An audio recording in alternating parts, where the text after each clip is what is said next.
Karong adlaw atong pagaisgutan ang panghitabo sa panahon paghihapon ni Noah. Ato kining mabasa sa Genesis 8 verse 1 to 22. Nahinumdom ang Ginoo kang Noah ug sa tanang mananap nga anaa sa arka. Gihuyop sa Ginoo ang hangin sa yuta ug nagsugod og kahupaw ang tubig. Human sa 150 ka mga adlaw, misugod na kini og paghunong ug ang arka mihunong sa kabukiran sa Ararat.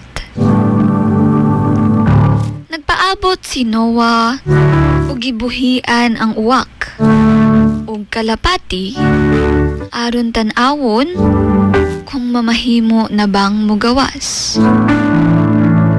Sa dihang nahibalo siya nga uga na ang yuta, gisugo sa Ginoo si Noah nga pagawson ang tanan gikan sa arka.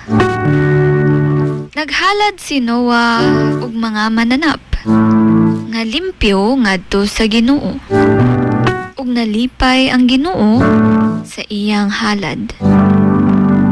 Ug nagsaad nga dili na pagalaglagon pag-usab ang tanang buhing butang pinaagi sa lunop.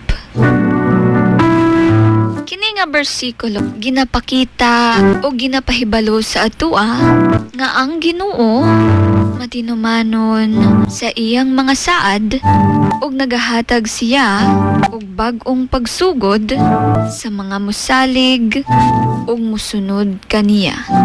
Ang halad ni Noah nagapakita sa iyang pagpasalamat ug pag-ila sa kamaayo sa Ginoo. Sa atong kinabuhi, ang pagpasalamat ug pagsalig sa Ginoo mao ang mag-abri sa portahan sa bag-ong panalangin ug bag-ong oportunidad.